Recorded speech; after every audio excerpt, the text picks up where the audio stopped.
menghadapi masa depan bersama dengan Tuhan Yesus.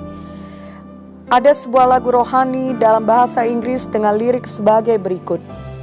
Many things about tomorrow I don't seem to understand, but I know who holds tomorrow, and I know who holds my hand. Lagu ini mengatakan bahwa kita tidak tahu pasti apa yang akan ada di masa depan. Namun kita tahu bahwa Tuhan memegang masa depan dan Tuhan memegang tangan kita. Dan bila kita sungguh-sungguh mempercayai hal ini, kita akan tetap beriman dan bersuka cita di tengah pandemi COVID-19 sekarang ini dan apapun yang akan terjadi di masa depan.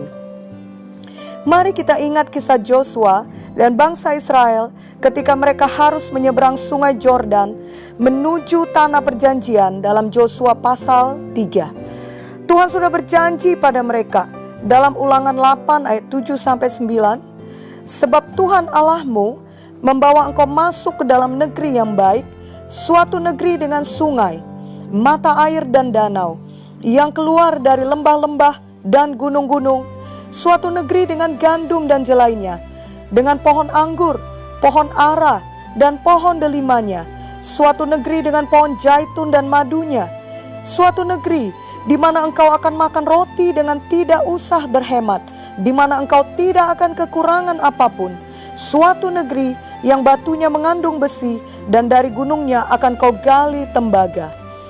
40 tahun yang lalu, dari 12 pengintai yang disuruh Musa mengintai tanah Kanaan, 10 orang di antara mereka membawa kabar negatif. Seperti inilah ucapan mereka yang tertulis dalam Bilangan 13 ayat 31-33.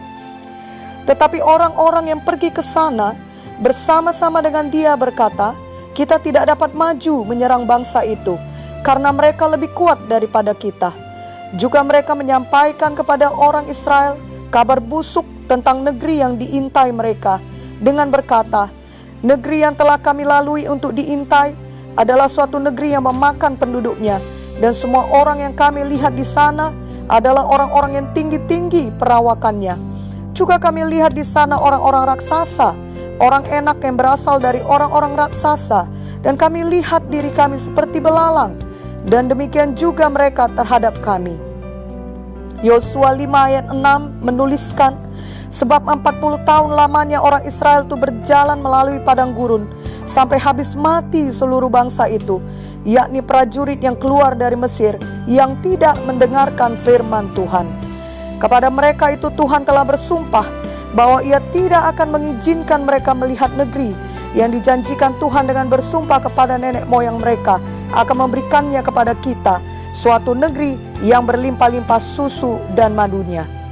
Itu sebabnya selama 40 tahun bangsa Israel mengembara di padang gurun, sampai kemudian generasi berikutnya yang akan memasuki tanah Kanaan yang dijanjikan Tuhan. Kita dapat membayangkan bahwa anak-anak mereka selama 40 tahun sudah terbiasa hidup di padang gurun. Mereka tentunya sudah mendengar kisah dari orang tua mereka bahwa Tuhan berjanji memberi mereka tanah Kanaan, dan juga kisah bahwa ada raksasa yang hidup di tanah Kanaan. Selama ini mereka tidak pernah menyeberang sungai Yordan untuk masuk ke sana, dan sekarang mereka harus menyeberang sungai Yordan untuk menghadapi suatu hidup di tempat yang sungguh amat berbeda dengan kehidupan mereka selama 40 tahun ini di padang gurun. Harus menyeberang sungai Yordan menuju ke tempat baru juga adalah gambaran bagi keadaan kita dalam menghadapi masa depan. Khususnya kita tidak tahu pasti apa yang akan terjadi di masa depan akibat pandemi COVID yang terjadi saat ini. Bagaimanakah kita harus menghadapinya? Sebagian orang mungkin akan takut, khawatir, dan cemas. Sebagian lagi merasa percaya diri oleh karena adanya kemajuan teknologi. Ada pula yang tidak begitu peduli dan pasrah saja. Namun bagi kita anak-anak Tuhan, kita menghadapi masa sekarang ini dan masa depan kita bersama dengan Tuhan Yesus. Mungkin setahun yang lalu kita tidak akan pernah menyangka bahwa sekarang ini akan ada pandemi virus COVID-19 yang memakan banyak korban dan membuat banyak negara di seluruh dunia harus melakukan lockdown atau social distancing. Kita melihat bahwa virus ini dapat mengenai orang dari semua kalangan dan memberi dampak pada ekonomi, di mana banyak orang kehilangan pekerjaan dan banyak bisnis yang merugi bahkan ditutup. Dalam beberapa bulan terakhir ini, banyak kegiatan olahraga bahkan dalam skala internasional yang ditunda. Begitu juga kegiatan sosial dan keagamaan. Pandemik virus COVID-19 sangat banyak mengubah hidup kita saat ini, dan juga tentunya untuk masa yang akan datang. Kita tahu bahwa masa depan kita dijamin oleh Tuhan, karena Tuhan berjanji tidak akan pernah meninggalkan kita. Dialah Alfa dan Omega, dan Tuhan Yesus tidak berubah. Sama seperti Dia menyertai bangsa Israel ketika menyeberang sungai Yordan ke tempat yang berbeda, Dia akan juga menyertai kita menyeberang ke masa depan di mana banyak hal akan berbeda dari sebelumnya. Mari kita menghadapi masa depan bersama dengan Tuhan Yesus. Dan ada beberapa hal yang perlu selalu kita ingat dan kerjakan, yakni yang pertama, ingatlah bahwa Tuhan sudah menolong dan menyertai kita di masa yang lalu, dan tetaplah berpegang pada perintah Tuhan. Sama seperti bangsa Israel juga mengingat bagaimana Tuhan menyertai mereka di masa lampau, dan Tuhan mau mereka terus berpegang pada perintah-Nya. Ulangan 8 ayat 2-4 berkata, "Ingatlah kepada seluruh perjalanan yang kau lakukan atas kehendak Tuhan Allahmu di padang gurun selama 40 tahun ini, dengan maksud merendahkan hatimu dan mencobai engkau untuk mengetahui apa yang ada dalam hatimu, yakni apakah engkau berpegang pada perintah-Nya atau tidak. Jadi Ia merendahkan hatimu, membiarkan engkau lapar dan memberi engkau makan mana yang tidak kau kenal dan yang juga tidak dikenal oleh nenek moyangmu, untuk membuat engkau mengerti bahwa manusia hidup bukan dari roti saja, tapi manusia hidup dari segala yang diucapkan Tuhan. Pakaianmu tidaklah menjadi buruk di tubuhmu, dan kakimu tidaklah menjadi bengkak selama 40 tahun ini." Ulangan 29 ayat 5 berkata, 40 tahun lamanya aku memimpin kamu berjalan melalui padang gurun. Pakaianmu tidak menjadi rusak di tubuhmu, dan kasutmu tidak menjadi rusak di kakimu. Kita harus mengingat perbuatan Tuhan yang ajaib di masa lampau. Kita tahu bahwa Tuhan tidak berubah. Jika dahulu Tuhan menolong, sekarang pun Tuhan menolong, dan di masa depan Tuhan tetap setia menolong. Bangsa Israel mengingat bagaimana tiap hari mujizat Tuhan memelihara mereka. Mereka makan mana setiap hari, bahkan pakaian dan alas kaki mereka tidak rusak selama puluhan tahun. Mereka juga tentunya mengingat bagaimana mereka menyeberang laut dengan mujizat. Mereka mengingat bagaimana Tuhan memimpin perjalanan mereka dengan tiang awan dan tiang api. Bangsa Israel tidak tahu pasti apa yang akan terjadi ketika mereka menyeberang sungai Yordan. Dan kita tahu bahwa mana tidak lagi diturunkan Tuhan setelah itu. Jadi ada perubahan, tapi Tuhan tetap memelihara mereka. Kita juga tidak tahu secara detail apa yang akan terjadi di masa depan, tapi kita tahu bahwa Tuhan sudah memelihara kita di waktu yang lampau. Dia tidak akan berubah dan akan terus memelihara kita di masa yang akan datang. Ibrani 13 ayat 8 berkata, Yesus Kristus tetap sama, baik kemarin maupun hari ini dan sampai selama-lamanya. Mari ingat kebaikan Tuhan. Bahkan kita dapat membuat daftarnya, lalu berulang kali membacanya dan bersyukur akan semua hal tersebut. Dan biarlah itu meneguhkan iman kita dan juga membuat kita terus berpegang pada perintah Tuhan. Mazmur 103 ayat 2 berkata, pujilah Tuhan hai jiwaku, dan janganlah lupakan segala kebaikan-Nya. Yang kedua, mari selalu memiliki hadirat Tuhan setiap hari melalui persekutuan dengan Tuhan di dalam doa dan firman-Nya. Yosua 3 ayat 1-3 menuliskan, Yosua bangun pagi-pagi, lalu ia dan semua orang Israel berangkat dari Sitim, dan sampailah mereka ke sungai Yordan, maka bermalamlah mereka di sana sebelum menyeberang. Setelah lewat 3 hari, para pengatur pasukan menjalani seluruh perkemahan dan memberi perintah kepada bangsa itu, katanya, segera sesudah kamu melihat tabut perjanjian Tuhan Allahmu yang diangkat para imam, yang memang suku Lewi, maka kamu harus juga berangkat dari tempatmu dan mengikutinya. Di sini dituliskan bahwa tabut perjanjian harus ada menyertai mereka saat mereka menyeberang sungai Yordan. Dan bila kita baca Yosua pasal 3 dan pasal 4, tabut perjanjian berulang kali disebut atau dituliskan. Kita tahu bahwa itu menggambarkan hadirat Tuhan bagi kita saat ini. Dan dari kisah bangsa Israel, kita tahu bahwa tiap kali tabut perjanjian tidak bersama mereka akan ada kekalahan. Mari kita baca lagi Yosua 3 ayat 11-17. Sesungguhnya tabut perjanjian Tuhan semesta bumi berjalan menyeberang di depan kamu, masuk ke sungai Yordan. Maka sekarang pilihlah 12 orang dari suku-suku Israel, seorang dari tiap-tiap suku. Segera sesudah kaki para imam pengangkat tabut Tuhan, Tuhan semesta bumi, berhenti di dalam air sungai Yordan, maka air sungai Yordan itu akan terputus. Air yang turun dari hulu akan berhenti mengalir menjadi bendungan. Ketika bangsa itu berangkat dari tempat perkemahan mereka untuk menyeberangi sungai Yordan, para imam pengangkat tabut perjanjian itu berjalan di depan bangsa itu. Segera sesudah para pengangkut tabut itu sampai ke sungai Yordan, dan para imam pengangkat tabut itu mencelupkan kakinya ke dalam air di tepi sungai itu.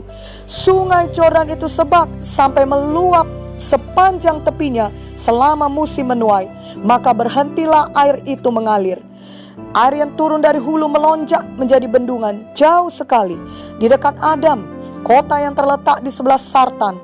Sedang air yang turun ke laut Araba itu, yakni laut asin, terputus sama sekali. Lalu menyeberanglah bangsa itu di tentangan Jeriko. Tapi para imam pengangkat tabut perjanjian Tuhan itu tetap berdiri di tanah yang kering, di tengah-tengah sungai Yordan, sedang seluruh bangsa Israel menyeberang di tanah yang kering, sampai seluruh bangsa itu selesai menyeberangi sungai Yordan. Sungguh luar biasa, mujizat Tuhan terjadi lagi bagi bangsa Israel, dan mereka menyeberang dengan selamat oleh karena ada tabut perjanjian tersebut. Kita juga dapat menyeberang atau menghadapi masa depan dengan menang bila kita selalu memiliki hadirat Tuhan bersama kita. Mari kita bertobat bila selama ini kita tidak merindukan hadirat Tuhan dan tidak menjadikan persekutuan dengan Tuhan sebagai prioritas dalam hidup kita. Kita tidak akan sanggup menghadapi kehidupan ini dengan kekuatan sendiri. Kita semua membutuhkan pertolongan Tuhan, dan Tuhan selalu mau menolong kita. Namun kita harus mau membuka hati kita kepada Tuhan dan datang kepada Tuhan setiap hari. Sebenarnya sangat luar biasa kita dapat berdoa dan berseru kepada Tuhan kapan saja dan di mana saja. Janganlah kita melupakan Tuhan dan menjauh dari Tuhan. Dan sangat dahsyat kuasa Tuhan yang dapat kita terima bila kita beriman. Dan iman kita datang bila kita memiliki firman Tuhan dalam hati kita. Marilah di saat sekarang ini kita justru lebih banyak belajar firman Tuhan. Firman Tuhan memberi damai dalam hati kita. Firman Tuhan adalah Tuhan sendiri. Bila kita memiliki firman, kita memiliki hadirat Tuhan senantiasa bersama kita.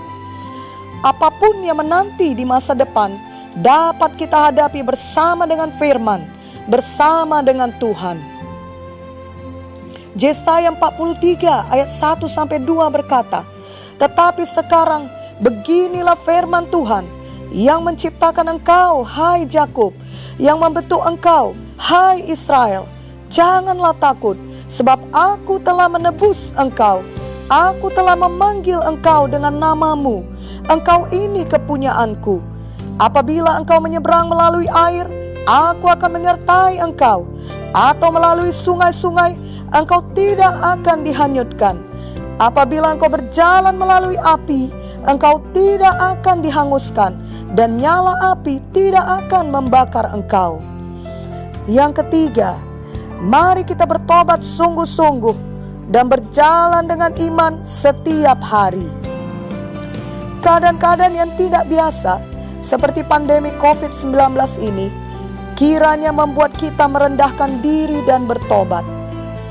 Semua kita pasti memiliki satu hal atau beberapa hal di mana kita perlu bertobat setiap hari. Misalnya, ada kebiasaan buruk yang harus kita tinggalkan. Ada pemikiran, ucapan-ucapan, dan tindakan yang tidak sesuai firman yang harus kita ubah setiap hari. Bagi kita anak-anak Tuhan, Roh Kudus pasti berbicara dalam hati nurani kita ketika kita menjalani satu gaya hidup yang berdosa, agar kita berbalik dan bertobat. Bila kita mau mendengarkan suara Roh Kudus, kita akan dimampukan untuk berubah setiap hari menjadi lebih baik, menjadi lebih seperti karakter Tuhan Yesus. Efesus 4 ayat 30 berkata, "Dan janganlah kamu mendukakan Roh Kudus Allah yang telah memeteraikan kamu menjelang hari penyelamatan." 1 Tesalonika 5 ayat 19 berkata, "Janganlah padamkan roh." Kita yang harus memilih apakah kita mau bertobat dan patuh kepada suara Roh Kudus, atau kita tetap mau dipengaruhi oleh semua hal-hal negatif sehingga hidup kita tetap sama atau bahkan semakin jauh dari kehendak Tuhan. Ada beberapa pengaruh negatif yang harus kita waspadai dalam hidup ini, yang membuat kita semakin jauh dari Tuhan. Misalnya, A. Pergaulan yang buruk. Amsal 22 ayat 24-25 berkata, "Jangan berteman dengan orang yang lekas gusar, jangan bergaul dengan seorang pemarah, supaya engkau jangan menjadi biasa dengan tingkah lakunya dan memasang jerat bagi dirimu sendiri." 1 Korintus 15 ayat 33 berkata, "Janganlah kamu sesat. Pergaulan yang buruk merusakkan kebiasaan yang baik." B. Materialistis. Matius 6 ayat 24 berkata, "Tak seorang pun dapat mengabdi kepada dua tuan, karena jika demikian, ia akan membenci yang seorang dan mengasihi yang lain, atau ia akan setia kepada yang seorang dan tidak mengindahkan yang lain. Kamu tidak dapat mengabdi kepada Allah dan kepada Mamon." 1 Timotius 6 ayat 10 berkata, "Karena akar segala kejahatan ialah cinta uang. Sebab oleh memburu uanglah beberapa orang telah menyimpang dari iman dan menyiksa dirinya dengan berbagai-bagai duka." C. Iri hati. Amsal 14 ayat 30 berkata, "Hati yang tenang menyegarkan tubuh, tetapi iri hati membusukkan tulang." Ada banyak hal lainnya yang harus kita waspadai. Jangan sampai menguasai hati kita, sehingga menjauhkan kita dari Tuhan dan dari kuasa-Nya. Ini bukan saat untuk terus dalam hidup yang lama, yang berdosa, yang jauh dari Tuhan. Justru inilah saatnya kita bertobat dan melangkah dengan iman. Yakobus 2:20 mengatakan bahwa iman tanpa perbuatan adalah iman yang kosong. Sama seperti bangsa Israel mengambil tindakan iman, maka mujizat terjadi, kita juga harus selalu melangkah dengan iman. Josua 3 ayat 13 berkata, "Segera sesudah kaki para imam pengangkat tabut Tuhan, Tuhan semesta bumi, berhenti di dalam air sungai Jordan, maka air sungai Jordan itu akan terputus. Air yang turun dari hulu akan berhenti mengalir menjadi bendungan." Ketika kita melangkah dengan iman, Tuhan menghargakan iman kita dan selalu menyertai kita. Janji Tuhan diberikan kepada bangsa Israel untuk mereka dapatkan melalui tindakan iman. Sama halnya bagi kita, kita dapat menerima penggenapan janji Tuhan bila kita berani bertindak dengan iman. Tidak ada kita yang sempurna, namun seberapa hikmat Tuhan yang ada pada kita, mari kita patuhi Tuhan dan kita melangkah dengan iman. Mungkin banyak orang berkata bahwa keadaan sekarang karena pandemi COVID-19 sangat buruk, kedepannya akan tambah buruk. Para ahli di berbagai bidang mempunyai pendapatnya masing-masing, dan ada yang memprediksikan dibutuhkan waktu lama untuk dapat pulih kembali. Namun bagi kita anak-anak Tuhan, apa yang dikatakan firman-lah yang harus kita simpan dalam hati kita, dan kita percayai, dan kita ikuti.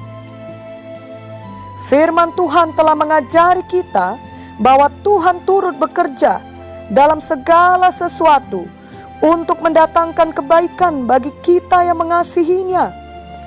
Kita tidak menyangkal bahwa ada keadaan yang tidak baik. Banyak hamba-hamba Tuhan di Alkitab juga mengalami keadaan yang tidak baik.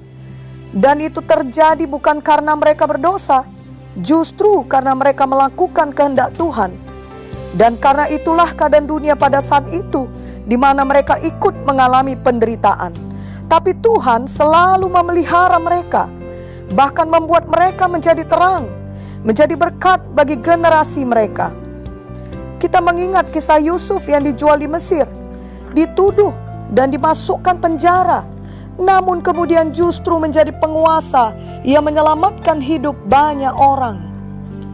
Kita mengingat kisah Yakub ketika ditipu di rumah Laban dan harus bekerja bagi Laban, tapi kemudian ia menjadi Israel. Betapa berbeda keadaannya. Kita mengingat kisah Naomi yang sangat berduka di tanah Moab, kehilangan suami dan anak-anaknya, tapi digantikan oleh sukacita oleh karena Rut yang ikut dengannya. Bahkan dari keturunan Rut lahirlah Mesias.